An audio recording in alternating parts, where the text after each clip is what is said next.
It is now time for Ring the Bell Radio, a wrestling podcast.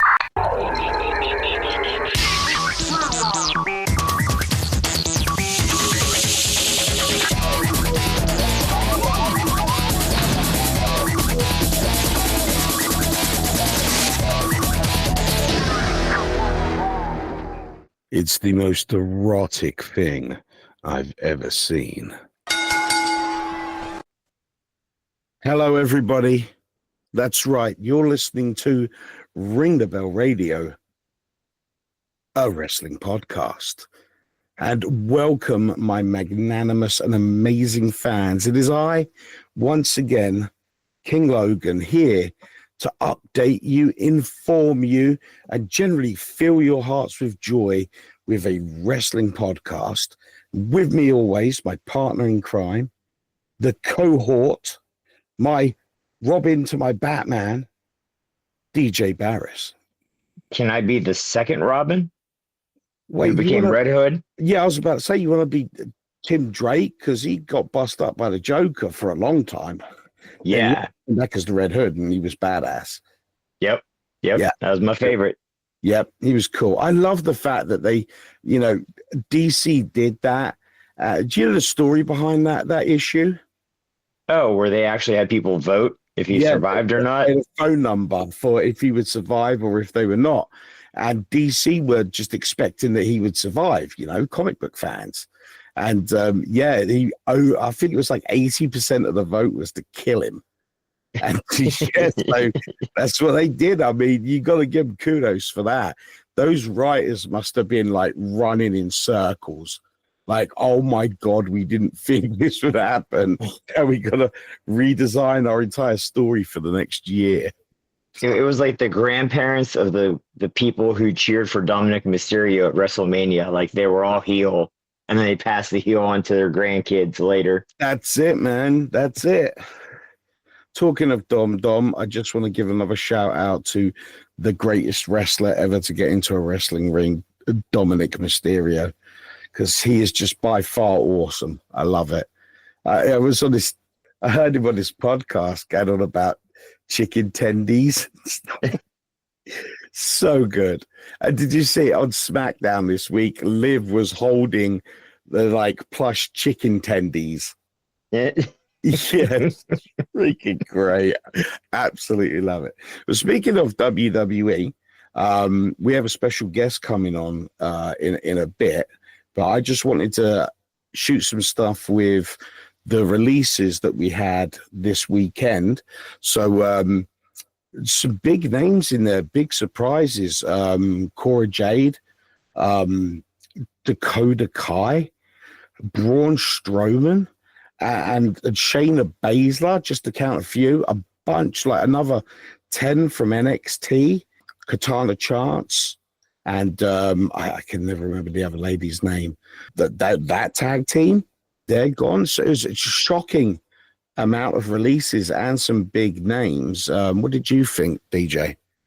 Well, I'm just going to hit play on what I feel is the worst release ever for Shayna Baszler. So I'm just going to let the music speak for itself. And here we go.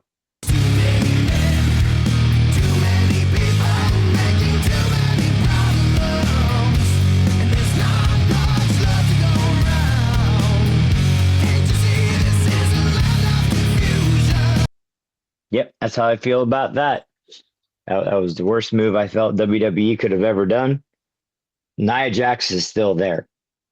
Let that sink in. You got rid of Shayna Baszler, but you kept Nia Jax. I mean, you kept Nia Jax. But I mean, the problem is with Shayna Baszler, she was so on fire when she first came to WWE, and then they kind of started teaming her up with people, and then they teamed her up with Nia for a long time, and that actually worked really well. They worked out as a good tag team, but the highlight is when she took on Ronda Rousey. That was a crazy good fight at Mania, where it was like a UFC fight, just it was crazy good. After that, really, I mean, she hasn't really done anything major. Well, they had her in NXT. She ruled NXT for like ever. I mean, I don't care who it was, man. She stomped on their elbow and made them cry. Then got brought up. Then when she got brought up at first, they made her look like she was like a vampire from Twilight, like biting Becky's ear. And I'm like, what the crap are you? This is what they're gonna do. And then they kind of got her back on track, and she ruled the Elimination Chamber. Like she straight got rid of everybody, and nobody's been able to do that ever since. And then they just let her go again, drift into the Jericho vortex when he wasn't even there. It's all on them. Like she picked it up faster than Ronda Rousey. She picked up the wrestling aspect, the mic work.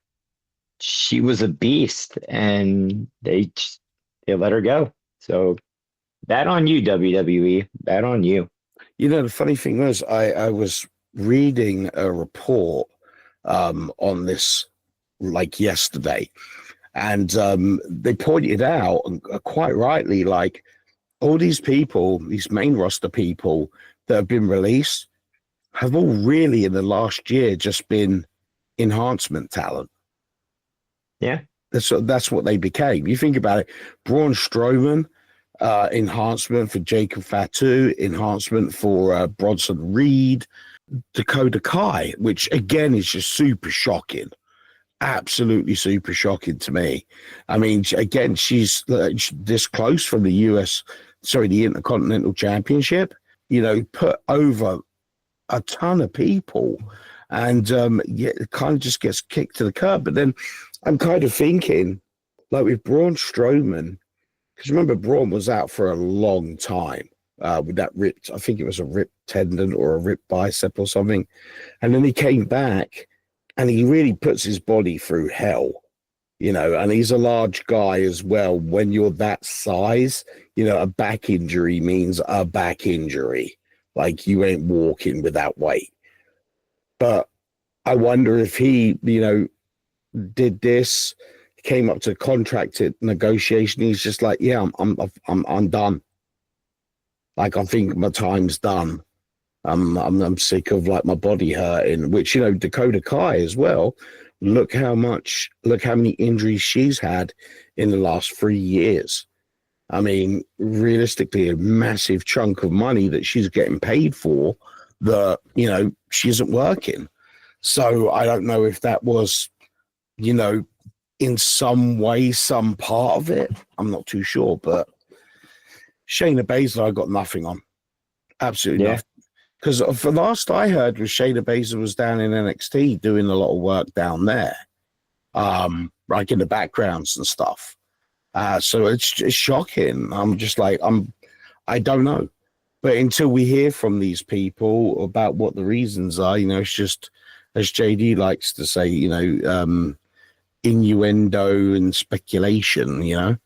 So yep. I don't know, but yeah, it's shocking. But then again, I say that all the time, you know, that they always release a bunch of people and there's always one or two in there that you're just like, that just doesn't make sense. Like, why would you do that, WWE? But again, we don't have the full picture, so we don't know. So I guess we'll just have to wait, and hopefully by next show we'll have a bit more information on what the deal was with these people leaving. So we'll see. We'll see. Yep. Who knows? They might be brought back. I mean, you know, Strowman was let go, brought back. Dakota Kai was let go, come back. So I mean, it could all come around. Yeah, I mean, I think they, I guess Dakota Kai is under WWE contract now, not NXT contract. So she has to wait 90 days before she can go anywhere else. Yeah. I guess that's Aleister Black got around that because he was technically under the NXT contract when he left. Speaking of Aleister Black, did you catch Aleister Black versus The Miz last night on SmackDown? I did not. I was DJing and I had missed it. I'm going to tell you, it's one of the matches of the night I would highly recommend. Aleister Black has not skipped a beat. Like his black mass roundhouse kick, he hit Miz square in the face, and Miz had been chewing gum. So, he's going to get the good with all the stuff come out. Mm. That mass hit perfectly, and Miz just sold it, spat right in the air, just sold the kick, and Alistair made it sound so amazing. But there was a lot of flipping. There was a lot of new stuff that I hadn't seen him do. He just looked really, really, really good. Really good. And the crowd were just fully behind him on it. It was a good fight. I highly recommend you watch it. Nice. It makes me think possible contender with Jacob in the future. Yeah, definitely. I mean, gosh, his kicks are awesome. But he's a Muay Thai guy, so kicks are kind of abundant in that. But wow, it looked really good. And of course, Miz, being Miz, is like one of the big workhorses for WWE. He sold it so well, like so well. There's some good stuff. There was this one part where Alistair Black ran to do a suicide dive, and Miz got up, and he realized he was going to hit him, so he stopped himself by jumping both feet on the middle rope, bouncing backwards, and going into his sit-down pose.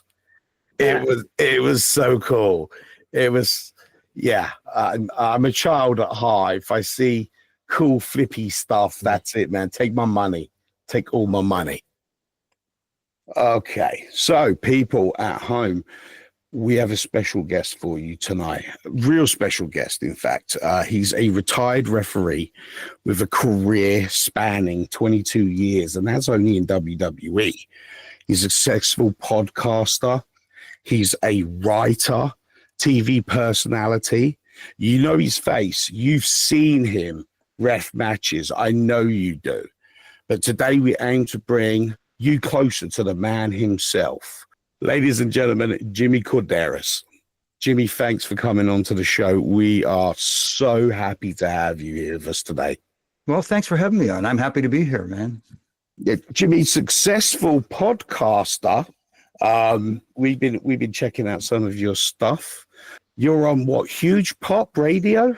Yes. And what's the other one you're doing? The Refin It Up, is that it? Yes, Refin It Up with another retired fellow brother in stripes, Brian Hebner, and also joining us this last year is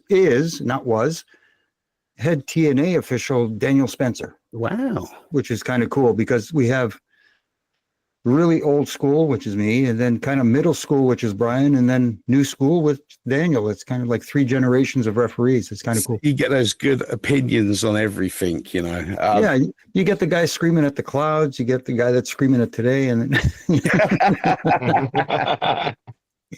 isn't that the truth? Yeah. So what, on your show, I mean, what do? Do you analyze shows? Do you just talk about the general news? Or what do you talk about?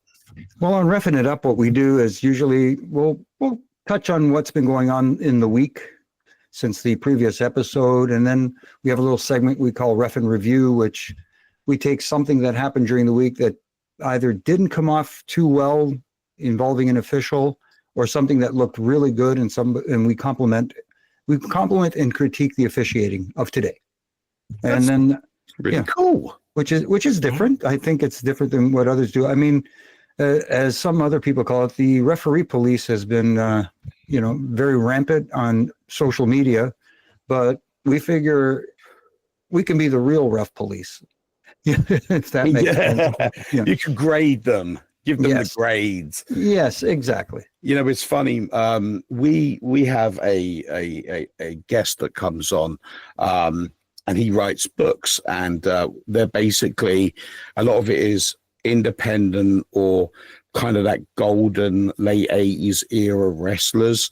Mm-hmm. And basically he finds these people and he's like, look, do you want to be in my book? Just tell me a story. And his books are all kind of stories from these guys. And I said to him, probably about a year ago, I was like, you know what? If I was going to write a book like that, I wouldn't go to the wrestlers. I'd go find all the ex-refs. because you know they've got stories, that they know the real what's going on in the background. So, yeah, I thought, get a whole bunch of ex-referees and tell us some stories, that kind of stuff.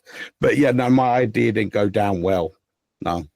He released another book all with wrestlers again. I was like, come on, man, where's the referee book? Well, the wrestlers are the name guys. The referees were in the background, supposed to be in the background and make yourself kind of invisible, but not completely invisible, that sort of thing. So I understand it, but at the same time, like you said, some referees have some great stories. You can even go to ring announcers, to everybody from cameramen, like some of the guys I used to work with, like Stewie and Rico and those guys, and Marty Miller. Those guys have some great stories as well. So it's not just the wrestlers you'll get good stories from, but again, we don't sell tickets, so. Well, it's funny because, like you said, you're supposed to be in the background, supposed to not really be there, but be there as well. And that always gives me the mark of a good referee, is if I can watch a match and not see the referee. Only see him when the spots call for him to be seen, or when there's a count. And a lot of the time you lose yourself in the match, and I didn't see the ref at all. I was so concentrated on the action.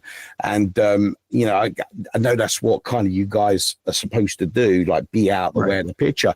But if you don't have a ref in there, it totally changes the tone of the match. It's so funny. Like there was an unofficial match the other day. Who was it? Kevin Owens or someone like that. And there was no real ref in the ring, and it felt something was missing.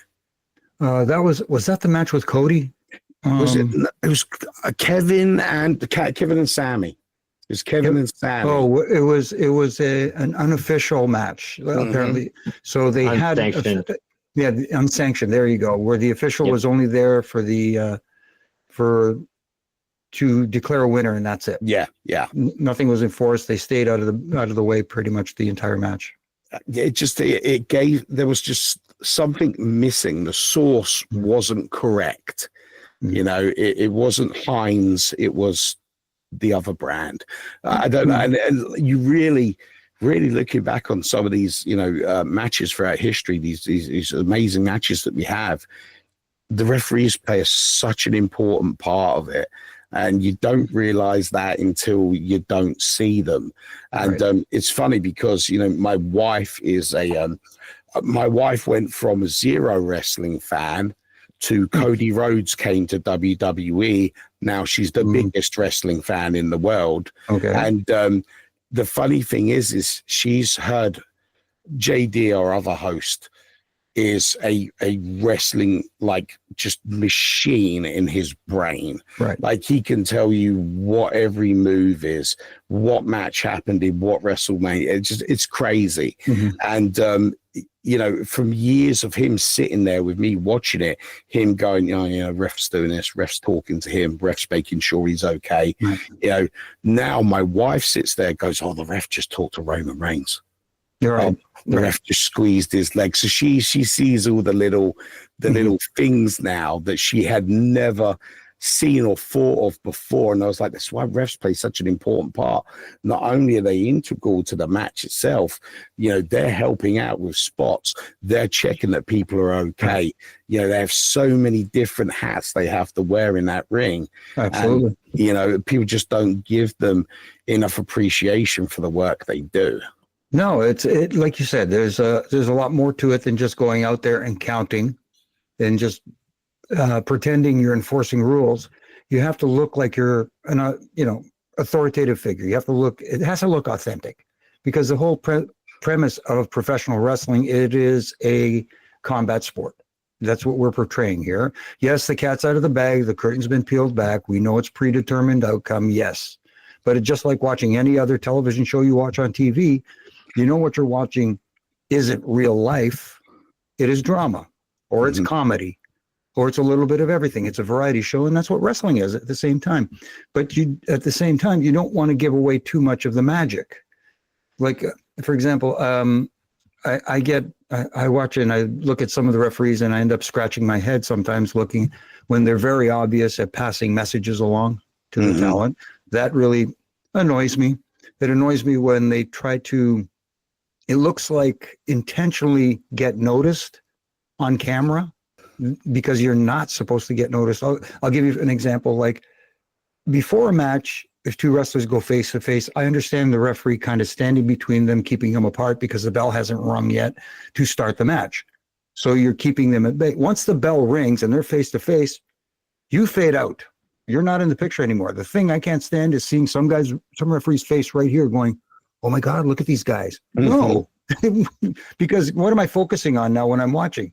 Whose big head is that in the way? I see it too often. And the other thing that I noticed too is the counts, the cadence of the counts. There are certain referees, and I'm not going to call them out, and I'm not going to give it away because once you tell people what it is, they can't unsee it. But some referees have a distinct tell on when it's a false finish or a near fall in the actual finish when they count, just by the way they count. And sometimes it's a little thing like this where I go, oh, if I could only get let me talk to him, let me text them, let me call them. You know what I mean? And then there's other ones that are so egregious where you go, I don't understand why nobody's saying something to them. Yeah. Now, let's talk about some things here, because the question I wanted to ask, one of the first ones, a nice, easy question, let you in. Softball. Softball question for you. And it's going to come, I'm trying to solve a mystery for our listeners as well, okay? Real life injuries you have had or have seen in the ring. And I want to bring up Jimmy Hart's megaphone. Okay. What for now, forever? Did he really knock you out, or was that kayfabe? No, he did not knock me out. I knocked myself out. Yes, I legit did. And everybody, WrestleMania 4, Brutus Beefcake versus the Honky Tonk Man. Honky Tonk Man is in a sleeper hold. Brutus has him in the sleeper. Jimmy Hart jumps up on the apron. I go over, try to get him to jump down. And before he does, I turn back to Brutus and Honky. He hits me from behind with the megaphone. I face plant, and that puts me out of the match. The only problem was when I went down to take the face plant, I put my hands down to brace myself. My hands shot out, and my chin hit the sweet spot on the canvas. And that was it. Lights out. Don't remember anything. And the funny part was the other referees were coming. I watched it afterwards, of course. I had to find out what was going on, but I watched it afterwards. The other referees are coming out and they're trying to check on me and they're trying to figure out. They ended up literally having to drag me to the back. Drag you back, yeah. Yeah, my feet are dragging. If anybody watches it back, my feet are actually dragging. And one of the referees has me by the belt in the back and he's jacking me up from behind. I don't know a thing until I get to the back. I start coming to, and they're getting hot. They're yelling at me like, the hell are you doing? I said, what are you talking about? They said, you're sandbagging us out there. Why were you sandbagging us? Why weren't you helping us when we were carrying you back? I said, what are you talking about? Didn't have a clue. After about 5 minutes of getting berated by these guys, they finally clued in and go, you know what? Maybe he wasn't with it. No, I was out. Sorry. And then that was it for me for the night anyways. So 100%, he did not knock you out with a megaphone. No. You knocked yourself out. And he kept apologizing for years afterwards. I remember running into him, I want to say 6-7 years ago at a signing. We were doing a signing. And he came over and he says, man, I'm sorry, Jimmy, I'm sorry. With that Jimmy Hart, he still looks great. This guy never ages. Mm-hmm. Jimmy, I'm so sorry about and I'm Jimmy, it wasn't you. Calm down. I did it to myself. All right. What's the worst injury you've seen a wrestler get in the ring? Oh, man. Worst injuries? Ugh. I'm trying to think of who in particular that I've seen personally. I mean, like, I've seen knees blown out. I've seen dislocations. I've dislocated my own thumb, almost tore it off one time. That's a story. Yeah, it was stupid. I was getting chased by Umaga one day, and I slid under the bottom rope to get away from him, and the ring apron, it caught my thumb, and my thumb. I don't know if you can still see it. It's still not completely. Yeah, it went from here to here. Yeah. Yeah, I tore the ligament, dislocated it, stuff. They had to repair it and all that sort of stuff. So hasn't been straight since. It still works though. It's okay. They fix that at least anyway. It clicks every once in a while. But well, you know what? I can't blame you, because if Umaga was chasing me, yeah, I'd dive out the ring. Of course, of course. But as far as man, I mean, I've unfortunately seen guys get knocked out as well. I mean, I have been fortunate where I haven't been in the ring from too many very, very serious injuries. I mean, there have been some, but probably some of the worst stuff I've seen, like I said, getting knocked out, somebody getting waffled with a chair, like back when, nobody thought twice about it. Now, of course, they've clued in that these chair shots to the head, not a good thing. Yeah. So, but I wish I had a more specific answer for you. Just, I'm trying to think. I mean, you see all those TLC matches too, and how nobody got really, really. I mean, they were hurting. Don't get me wrong, they were hurting. They put it all out there, but at the same time, God bless them. Nobody I was seriously injured in any of those. Yeah. Well, let me ask you this then, because obviously you're from the land up north, Canada. One of my best friends is from Canada, so literally I spend months and months just berating her about in Canada, and every time she apologizes, I'm like, "Yeah, it's built into your DNA, isn't it?" Yes, you can't help it. What was it like being inducted into the Canadian Hall of Fame? There wasn't an official ceremony, but I got notified of it. It came as a surprise because there's been so many great Canadian wrestlers in the past, and there's a few of them in the Canadian Wrestling Hall of Fame, but I think should be more. But to be honored in that fashion, it is humbling that that your recognitions are acknowledged. And again, like I've always said, like I said before, we're the background players. We're not in the forefront, but at the same time, it's nice to be recognized for the body of work that you've done. Yeah. You're also in the New England Hall of Fame as well, aren't you? Yeah, the New England Wrestling Hall of Fame. Yeah, I got inducted in let me look at the plaque really quick. 2015, there it is, yeah. Yeah. Hall of Fame everywhere, I tell you. It's great stuff. All right, who was your favorite person to work with? Oh my goodness. I got to put Eddie Guerrero up there. Oh, I've seen some pictures of you and Eddie. You guys were close, right? Yeah, we were close. Yeah, when he came over from WCW, which I had a little bit of a hand in. I don't want to say I was responsible for it, but I was one of the bit players, and I got a call one Sunday morning from a mutual friend of ours, who said, hey, let's say there's these four guys. This is when the talk of the Radicals wanted to jump ship from WCW. And he says to me, well, let's say there are these four guys, and they're thinking of, they're interested to see if the other guys up north would be interested in signing them, were they to not re-sign their contracts with WCW and all this kind of stuff. And I'm going, okay, cut the crap. Are we talking about the four guys we know we're talking about? He says, yeah. Yes, I said, hold on a second. So this is a rare Sunday morning off for me, and I'm getting a call early in the morning. So then I call Michael Hayes, and I said, P.S., got a question for you. So I put the hypothetical question to him. He says, Jimmy, we talking about the same four guys? He says, yes. He says, okay, I'll call you back. So he calls me back. And I get a call back from him, and he says, Jimmy, is this guy legit? I said, yeah, he's legit. He's not, So he says, okay, tell him to text Bruce Pritchard, and Bruce Pritchard will call him back. And wow. That got the ball rolling. And next thing you know, they're showing up, the Radicals. Wow. Cool stuff. See, this is the background stuff people love to hear. And the funny thing is, like, I really hit it off well with both Chris and Eddie.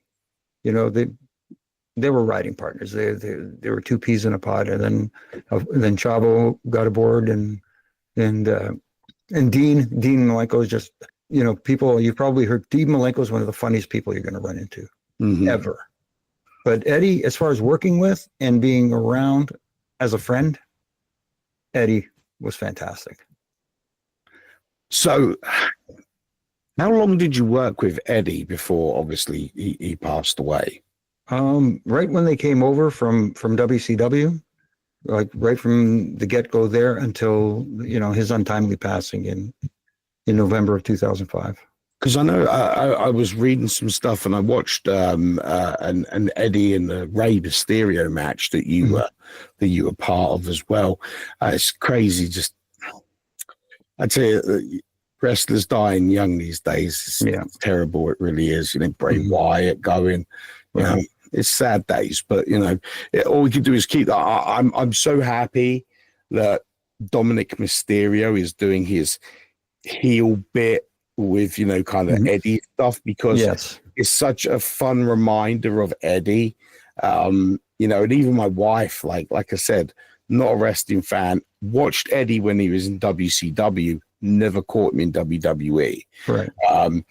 But even she knows, the haircut and the little tash, and it's great stuff. I absolutely love it. Yeah. But then again, I'm a big Dominic Mysterio fan. Yeah, Dom is doing great. I remember him when he was a little kid, and we'd set up the ring, and he'd jump in there with us and start rolling around and stuff. Even like what was he, like 5, 6 years old? And I'm like, wow, this guy's destined for this stuff. Yeah, and I mean, look at him now. I mean, he got one of the biggest, pops at Mania.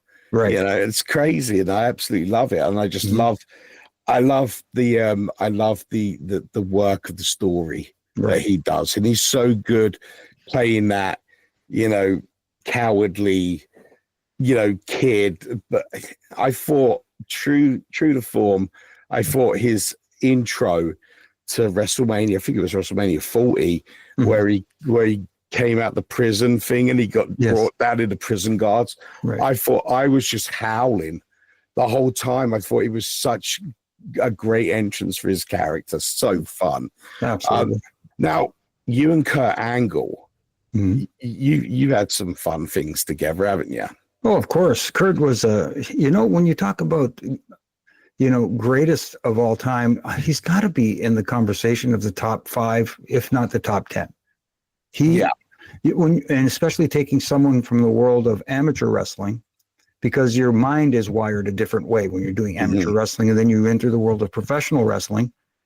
It's different. And Kurt understood it quickly. He understood the entertainment aspect of it, which was a big thing. And we saw a lot of it when he wasn't afraid to make fun of himself. When he'd do the crazy stuff like playing the ukulele and wearing the hat and all that kind of stuff, and acting like goofy.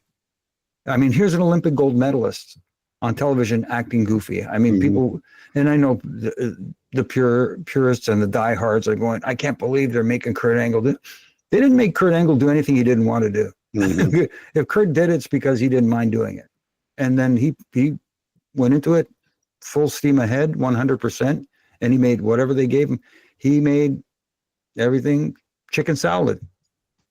He's actually a JD, or other host, worked for Kurt Angle for many years here in Pittsburgh, Pennsylvania. He worked for him for many years. Talked about to his family a lot. So he's a big Kurt Angle fan. I've met him a couple of times. Nicest guy you could ever meet. In fact, one of the times was I was at our local SteelCon convention, and I was going to actually have my photo done with The Undertaker, self-proclaimed Undertaker fan forever and life.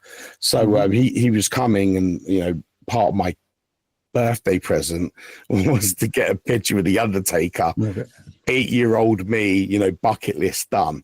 Right. But yeah, as I was leaving, I see Kurt Angle, and Mandy's like, "Oh, look, it's Kurt Angle." So I'm like, "Hey, Kurt, don't know if you remember me. I'm Jeremy's friend." I met you a couple of times when I, helped out do your IT stuff. Oh, I remember you. Oh, how you doing?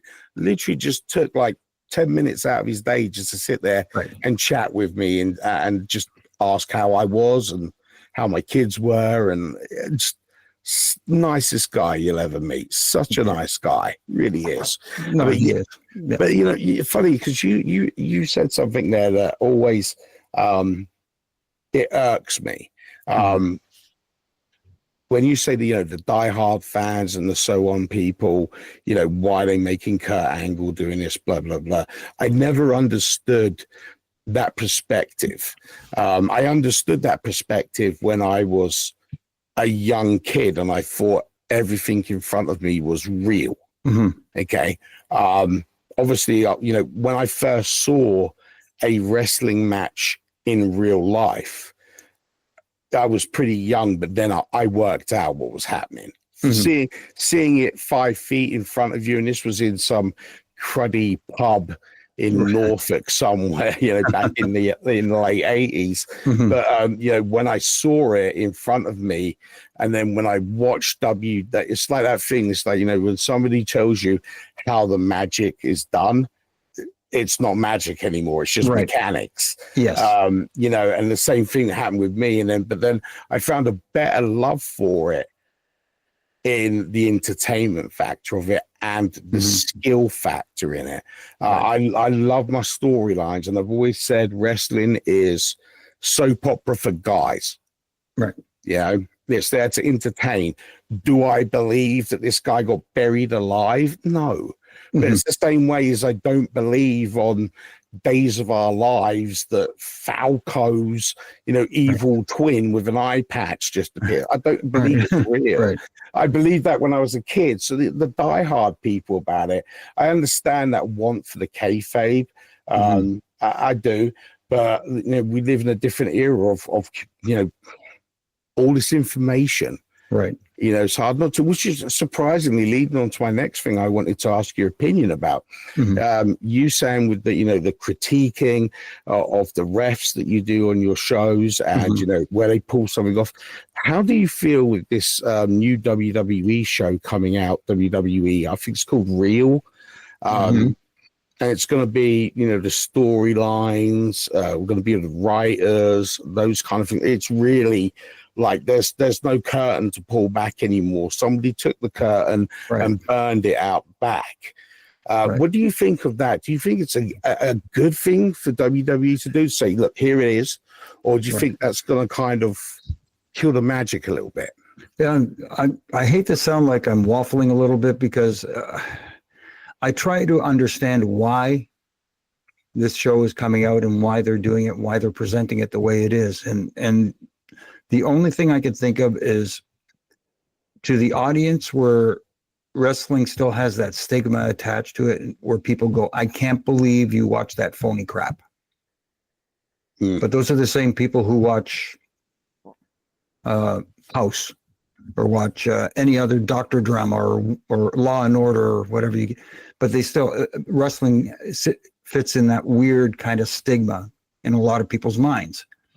It started getting accepted socially now a little bit more because people are in on it now. But at the same time, there is that stigma. And I think they're trying to present themselves more in that vein where yes, we are a television show. This is scripted television. It's weekly episodic television. We have seasons. There's no off season, but we start new seasons like WrestleMania is the culmination of one season. The Monday Night Raw after WrestleMania, that's the start of a new season. And having things, though, it's just, again, when they say you can't put the toothpaste back in the toothpaste tube, you know what I mean? It's like going to, and I keep using, and a lot of people have used this, a magic show. Whoever it is, whether it's Penn and Teller, whether it's whoever, Houdini, I don't care who it is, from whatever genre. If I go to watch a magician, I know the elephant didn't really disappear. But if you show me where the elephant is when he supposedly disappeared, now I'm not entertained anymore. Yeah. The beauty of it is wondering, okay, I know it didn't really disappear, but how the hell did he do it? And once you start giving that away, in pro wrestling, it's going to, you run the risk of alienating a large portion of your audience that's been tuning in for a long time. That's what my concern is. Will it happen? I don't know. There's a lot of vocal people out there on social media who say, I can't believe this, do this. I'll never watch this again. I'll never do that. Guess who tunes in next week? Those same people. So, I don't listen to that noise. That's white noise to me, because all they do, there's people out there who just live to complain. Yes. Whether it's against one group or the other. And wrestling has become so much, I'm getting off a different tangent here, but wrestling has become so much like politics now, where you're either on this side or on this side. There's no in between. You can't like them both. It's kind of like when we had an election here in Canada recently, and I'm listening to all the candidates. I'm saying, well, something this candidate said kind of made sense, but this guy made sense with this. Now, they're not all 100% right, but they're not all 100% wrong either. It's the same with wrestling. There are aspects of one company that you say, hey, they're doing this part right because numbers don't lie. And unfortunately for another company, their numbers aren't where they need to be or should be, so they need to change something. Yeah. But as soon as you say that, oh, you hate them and you want to see them go out of business. Why would I want that? Why would anybody want that? Especially anybody in this business who understands, look, God bless them for, employing all these people to make a great living and doing what they love. We want them to continue, because without that, there's no other viable options except going to the indies, which is better now. It's a better place for people now than it was before, because, there are guys like, thank God for people like Matt Cardona, who now learned how to capitalize on this situation and expand outside the boundaries of just pro wrestling and become an entrepreneur and be able to make more money in that vein. But that being said, going back to that new program that they're coming out, like I said, I'm just worried that they're going to turn off a lot of people to the product and saying, okay, enough, you're giving away too much of the behind the scenes. Instead of the peek behind the curtain, now you've torn it completely down. So yeah, it's like my wife actually said this to me the other day, and she related it to, I know Friends is filmed in front of a live studio audience. Right. I don't want to see the audience. The audience, yes. They're there just for the track. I don't care who they are. I'm invested in that. Right. And I mean, I see you what you just said there about people saying, you want one company to fail. That's the worst thing that any wrestling fan should be wanting, because quite frankly, you're giving your favorite superstars options. They don't have to worry about, I get fired from this one company. What am I going to do now? True. Now, like you said, the indies has really, these last 10 years have been great for the indies. COVID was a real hard spike to get there, but, they've come back again and it's great. AEW, I sometimes watch it on and off, but I'm super happy that I could turn over there and watch, I believe, a friend of yours, Adam Copeland. Yes. I could watch him on WWE when he was Edge. And instead of him just being like, well, I'm done with WWE, I'm going to retire, or I'm just going to stay here and they really have nothing for me to do. Right. Or I can go to this other company and still, wrestle and still be that for fans. So, yeah, I mean, I don't get why people want certain companies to fail. I think it's stupid. You're giving more opportunities and more great matches in the end. That's true. That's true. And as far as Adam goes, I know Adam, this gives him a little more freedom to go out on his terms, because a lot of times, a lot of guys don't get that option. So I know the kind of guy he is. I know he wants to help not only AEW, but help elevate the younger guys and help coach them. Hopefully they listen, because he's got a great mind for the business, like a lot of other fellows there. They should tap into it big time. And that's my biggest concern, again, with AEW is I know I haven't met him. I heard he's a good guy. Tony Khan is a good guy, from what I understand, from all accounts. But his problem is not listening to those who have been there and done that. You know what I'm saying? He needs to tap into the minds that he has there. He has people like Adam Copeland. He has people like Bryan Danielson. He has people like Jeff Jarrett. Jake the Snake Roberts are under his command. Like he had Arn Anderson there. Tully Blanchard. He had these guys, Dean Malenko, Jerry Lynn, all these guys that he has at his disposal. And just by watching, I could see that they're not listening to them. Do you think that's because he doesn't want stigma, like my product only got elevated to another level when I started listening to these old guys or these guys that did WWE?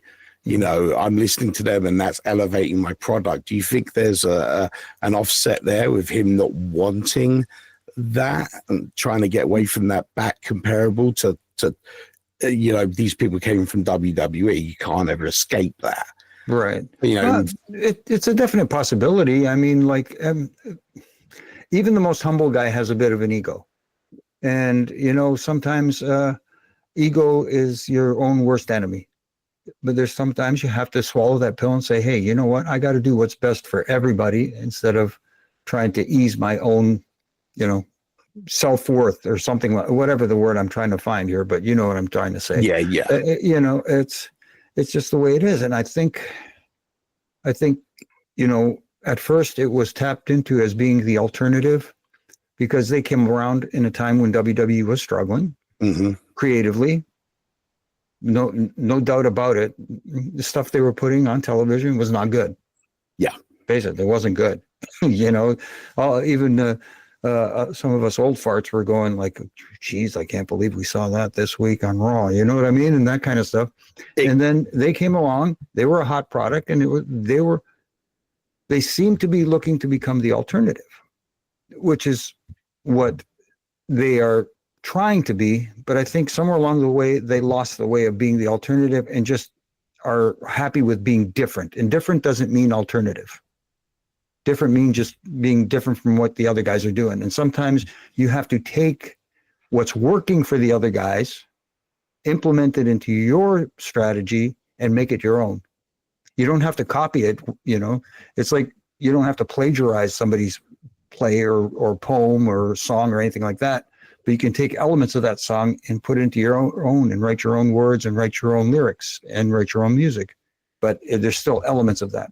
It's like when they say, well, this is the evolution of wrestling. People say, oh, well, you don't understand because that's the old way they used to do it. This is the evolution of wrestling. No, there's one basic principle of pro wrestling that has worked since day one as far as selling tickets is you have a good guy and a bad guy, an antagonist and a protagonist. Facing each other for whatever reason, you build a story around their rivalry, their feud. And now it seems like a lot of these younger fellas, I'm not trying to point fingers at anyone in specifics, but it just seems to be an overall generalization that a lot of them think that in order to get themselves over, they have to be able to do twisting, burning, 450 hammer phoenix splashes. And they think, oh, that'll get me over. No, that'll get people to go, ooh, that was kind of cool. And that's it. 5 minutes later, that's forgotten about. You know what I mean? They've lost the concept of what actually sells tickets. Moves don't sell tickets. People sell tickets. When you buy a ticket to go see, I want to go buy a ticket to see King Logan. You know what I mean?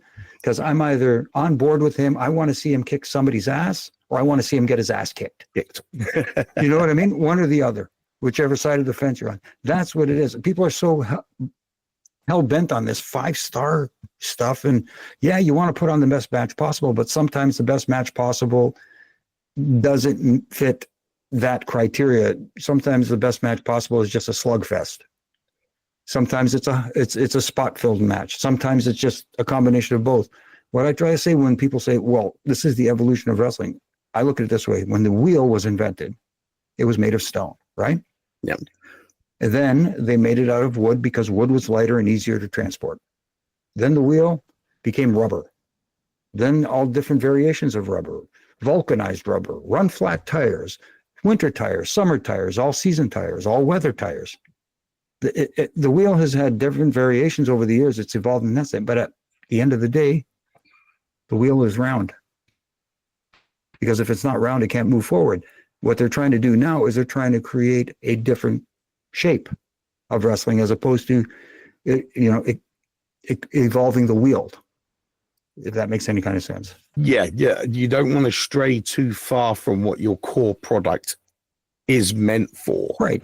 It's funny because you saying that we on the show we've talked for many years, and I point this out loads of times. Isn't it funny now that you see all these crazy, unbelievably dangerous, unique moves? Mm-hmm. Okay, and yeah, that I love seeing that kind of stuff because I love the athletic part of wrestling as well. Mm-hmm. So for me, that's fantastic. That's like a really good dance move. But if you go back to the late 80s or even before that, or to the 70s, moves that we considered finishing moves, Right. These days are used as common, normal moves. Like Hulk Hogan's leg drop. Right. Everyone just does a leg drop now. Right. All these crazy moves that we had are just now commonplace. And it seems that every year the move has to get crazier, has to be more dangerous, more flashy. Right. And though I appreciate the athleticism in doing that, I don't need it. No, I'm invested in the story as well. I'm invested in who that character is and what part they're playing in this. Are they the villain? Are they, the baby face? What's not? But you're right. If I don't believe in that guy, right. If I don't believe in this thing in front of me, why am I buying a ticket? Right. Exactly. Yeah. But all these, don't get me wrong. These athletic moves, the stuff some of these guys do is incredible, and it's stuff that you couldn't imagine. As Tony Greer used to say, back in my day, you couldn't imagine guys doing stuff like that, and it's great. But you also have to take into consideration, like anything else, risk and reward. You're pulling out these great looking moves that are very, very high risk. But what's the payoff? Yeah. If you're just doing the move to do the move and show people, hey, I can do it, then it meant nothing.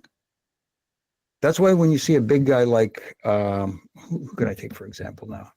Big guy that can do some great. Well, I'll take Undertaker for example, since we talked about him. If you've seen Undertaker work, early Undertaker, he worked like this Japanese style where he was doing arm drags and drop kicks and stuff like this. Mm-hmm. And you were going, wait a minute, this big guy's doing that stuff and he's walking the top rope and stuff like that. Then he kind of toned it down and didn't do that hardly at all. Then he became the dead man.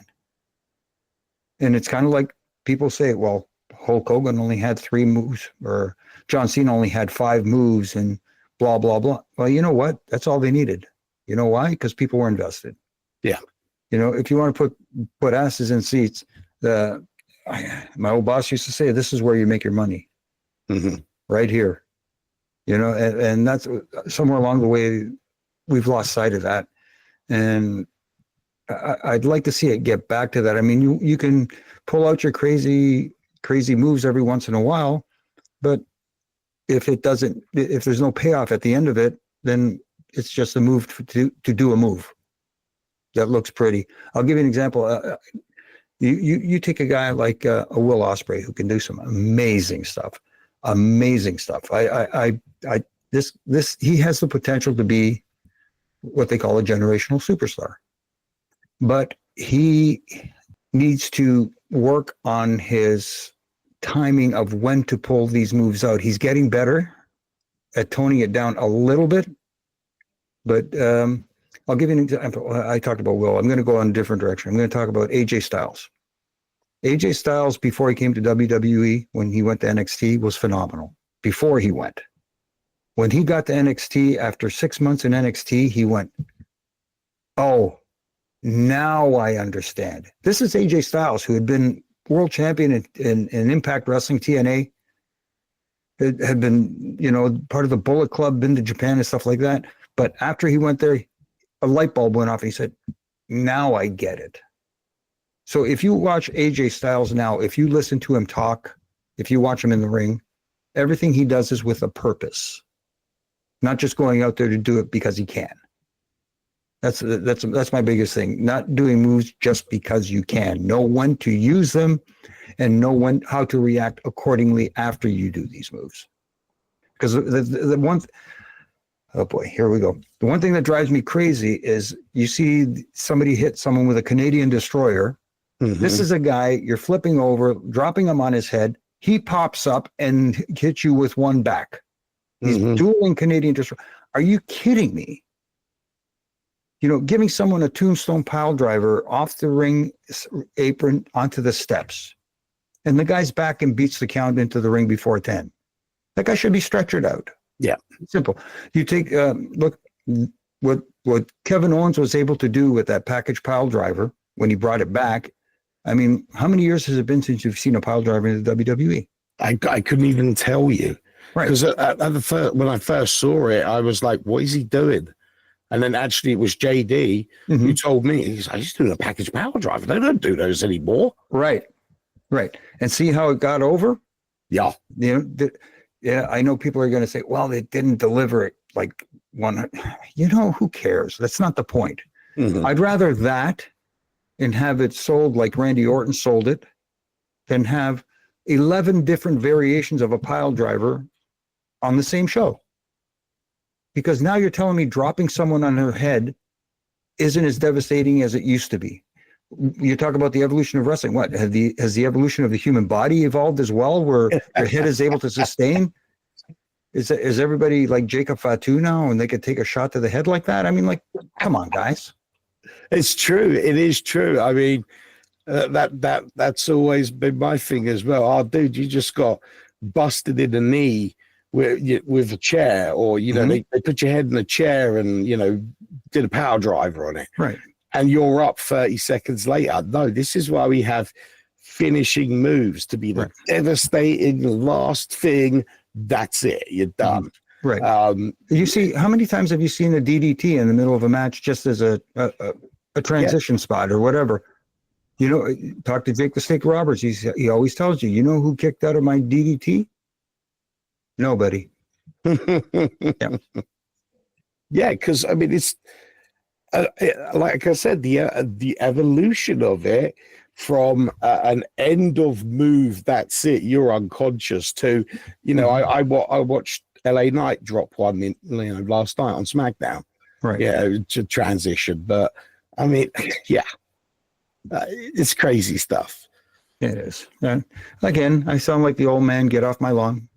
But that's me sitting in the room and listening to some of the greatest guys who've ever done it, and not just sitting there listening to them talk, learning, understanding.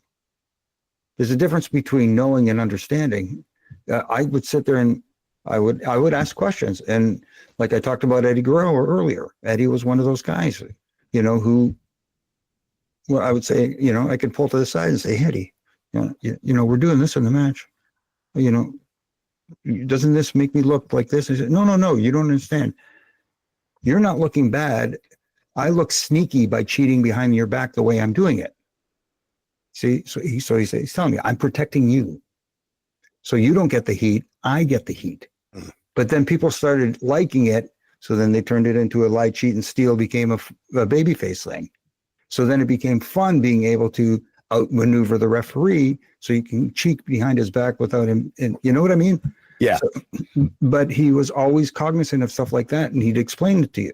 Guys would explain it to you. If I asked, I'd ask Bubba Dudley. If I asked him something, he'd tell me why.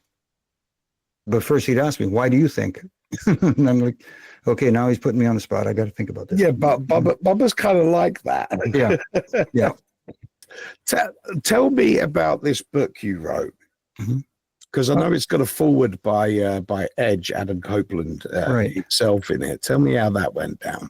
Well, I never thought about writing a book. And then, you know, my wife was saying, you know, you've got a lot of time on your hands now. Why don't you think about writing a book? I said, well, I don't have that much time on my hands because I just started getting my feet wet in the world of broadcasting with Ardo O'Cal, my good buddy, who got me started over at the Score Television Network and the Score Radio.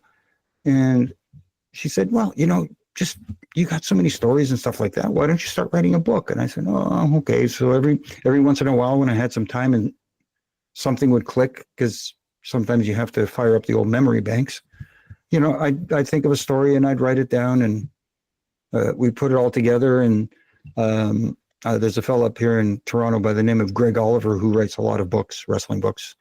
I reached out to him and I asked him, I said, can you look this over and tell me what you think? And he looked it over and he helped with little things like, hey, you know, this story here, maybe expand on this a little bit more. Maybe, you know, put a little notes to it. And so I tweaked it up a little bit, and then figured, you know, every book has a foreword written by somebody. I said, who can I get? And I thought the logical choice would be Adam Edge, because, you know, fellow Toronto boy, he was the one who requested myself to be the referee at WrestleMania 24 in the match with him and Undertaker. So I thought, who better? So I reached out to him and asked him, I said, hey, Adam, what do you think? And he said, oh, absolutely. When do you need it by? I said, well, at your convenience, do it. Freaking next day it's there. You know, and I'm like, that's awesome. But the book wouldn't have got off the ground if it wasn't for the encouragement of my wife. It's always the wife. It's always the wife. Mm-hmm. Yeah, my wife encourages me to get Cody Rhodes on the show. I try to explain to him, honey, he's under contract WWE. Mm-hmm. And that does not make her happy. No. So, yeah. You have to go through all the PR and the talent relations and all that stuff. So yeah. She was like, no, just tell him to call my cell phone then and I'll interview him. I'm like, oh yeah, I'm sure you would. Right. Yes, young lady. The book, My Life in Stripes as a WWE referee. Yes. There's actually, I'm going to throw a link in our show on the Facebook to the Amazon store. You guys can have a look at it there as well. My last question, all right, because I know I'm chin wagging your ear off, but it's just so interesting. Like I have been saying, DJ, have I not been saying for years, referees are the ones to talk to. You definitely have. Refs, they see it, they're part of it. You know, they're ninjas in the ring. I'm telling you, refs. And again, like, this is how weird it is. My wife likes Charles Robinson. Oh, Charles, my boy. Yeah, I mean, I give it. He's a cool ref as well, but she remembers him from WCW. Right. Little H. She literally went, I know that ref. He's from WCW. And I was like, that's Charles Robinson. Mm-hmm. It's like, yeah, he was from WCW. Well, I like him. He's my favorite. I'm like, it's the hair. Favorite ref now. It's the blonde hair. It is. Yeah. They did it's like a Fives Company or Threes Company. I don't know. It's some 80s or 90s TV show intro, but it has like all the referees in it. Oh, yes. Yeah, Charles Robinson's like the old one. Yeah. I saw that. That's great. I was howling. I thought that was absolutely fantastic. Okay, so my last question of the day, specifically going with the WWE, how do you think the streaming era is going? Do you think it's I mean, obviously I know, like I said, you can't deny numbers. Their numbers are through the roof. That's cool. But in your own opinion, do you think this is a vast improvement over what we had in the last 4 or 5 years? To be honest with you, I know people are, you know, that's where it's heading to. People's watching habits are now changing over to streaming services a lot. the term cutting the cord is popular now. Not everybody's going to cut the cord. Everybody's going to at least subscribe to some sort, not everybody, but most people are going to subscribe to some sort of cable or internet television service. So with the advent of the internet and the streaming services, it makes it a lot easier for people to absorb and watch their wrestling, especially if you're a wrestling fan, much easier. That's for sure. Especially for Netflix here in Canada, it's a one-stop shop because we don't get USA Network up here where SmackDown airs in the United States. It's on Netflix up here as well. Wow, I did not know that. Yes. So they are not on linear television anymore. So they are on Netflix. Everything from NXT, Raw, SmackDown, all the WWE Vault content, all the PLEs, everything is on Netflix. And which is good for us because before we used to have to watch the pay-per-views on the WWE network. You have to subscribe to the old network, whereas in the States at the time, if you were subscribed to Peacock, you would get to watch the PLEs. Yeah, that was our what we have now. We have the double service thing. You want to watch Raw, you need Netflix. You want to watch the pay-per-views, you need Peacock. You want to watch SmackDown, you have to have the USA Network. Right. Yeah, whatever. I think it's on USA now. Yes. But yeah, so you're stuck between three things. Mm-hmm. But in Canada, and I'm sure it's probably the same in England, thinking on there. Yeah, on the internet. Yeah, internationally, it's all on Netflix. Yeah, I believe. I don't quote me 100% because I know I'll hear it from somebody, but I believe the U.S. is the only place that still has SmackDown at least on television on USA Network. I think they have to run out the contract or something. There has to be a wrestling product on there. But once that is done, they're going to move to Netflix as well. Wow. And they're also, you got NXT on CW Network in the United States. Whereas here, again, everything's on Netflix. So it's you can pay for the low tier subscription and you get everything. The only difference is you'll get a couple of ads in it for the low tier, and who cares? You're watching when you're watching SmackDown on the USA Network, you get those 3-minute breaks anyways. The difference up here now is we get to watch let's say a match goes to break. We get to see what's going on in the match, and they have commentary through the break, and they have the countdown clock in the corner telling you, okay, 3:24, 23, 22, 21, and it counts it down to when they come back from break. But we get to watch everything right through the break. That's cool. I mean, they have this system that they use on USA, and I absolutely despise it. But basically, you get the wrestling in a small box in the corner and the commercial in a big box here, but you can only hear the commercial and you can barely see the wrestling. It's to the point where it's pointless. And I actually just fast forward it until I get the full screen back because it's too small. It's picture in picture is like watching on a postage stamp. That's imagine if you got one of these and you happen to be somewhere where you're watching it on your phone and then you got the little picture in the corner of your phone. Yeah. It's absolutely crazy. And it's like, I can't take the match seriously and say, I'm really excited for Ray to do the 619 when I'm listening to a commercial about hemorrhoid cream. Right. But at the let's see, was it 619 you said? Mm-hmm. Okay. So if you're watching it on the picture in picture, then does it become a 3, 1/2, and a 3.5 or something like that? I don't know. Anyways. I look at it this way. I know if I'm watching my wrestling, if I'm there live, obviously I'm not getting the color commentary or the announce team. I don't get to hear them, but I get to hear the audience. And when I'm watching on TV, I get the commentators. I get to hear them and the audience as well. You get to hopefully hear them, on your audio. When I'm watching picture in picture, it just doesn't translate well to try to watch the action in the corner while they're saying, when you see a Taco Bell commercial in the corner, I'm on 3/4 of the screen or more. Yeah. So it doesn't work. It doesn't work. Speaking of that, I'll quickly slot this question. I'm keeping you. Okay. So much good knowledge here. Okay. What do you think? Because this was a big notice of mine. Obviously, it's building up for about a year now since the TKO buyout. What do you think of WrestleMania with all of the matches being sponsored by someone? It's just a sign of the times. Yeah. It's actually, you talk about evolution. Look at UFC. UFC has got a similar model.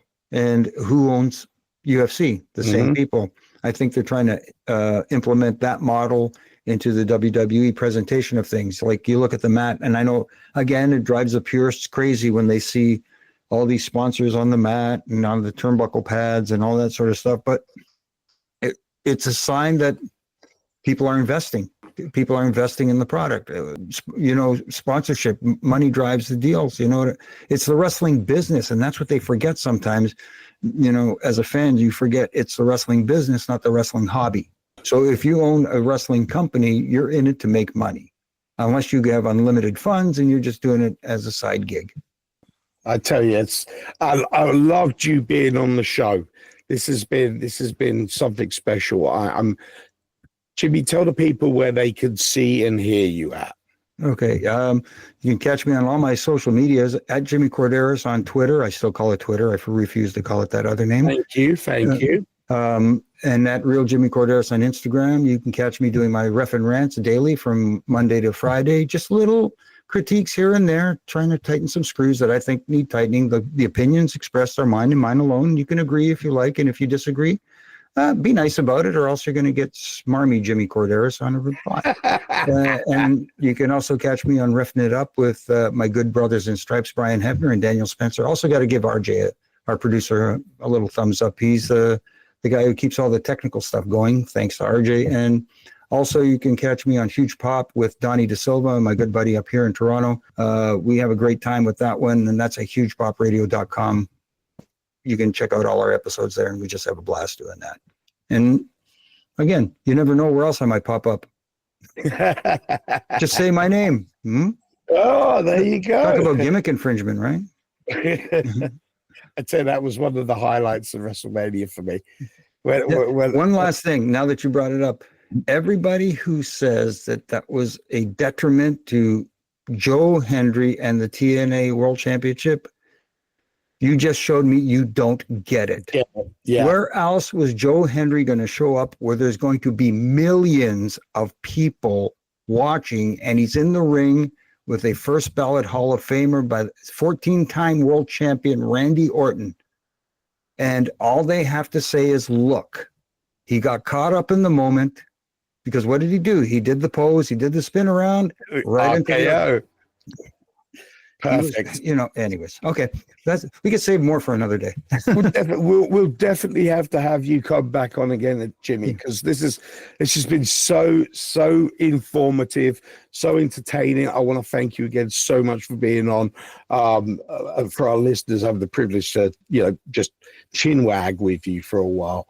It's been great. Thank you so much for your time, and we'll try and get you back on again if you're free. Yeah, absolutely. I'm going to be busy for a little while, but who knows?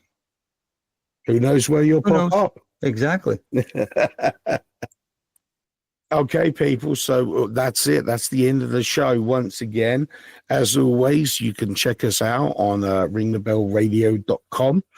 You can check out all of our old shows from like 10, 15 years worth. Crazy amount. Loads to keep you going. Or put you to sleep at night, whichever one you want. You can also check us out on Twitter, Instagram, Facebook, all them places. You know what it's about. You can listen to us on the Apples and the Google Musics and the Amazon people. All those places where you listen to podcasts, you can get this. Also, YouTube as well. We're on YouTube as well now. Yeah, that's cool. All right, so that's it, guys. I hope you enjoyed the show. Really informative with Jimmy there. We'll try and get him back on again. So, take care, and we will see you next time.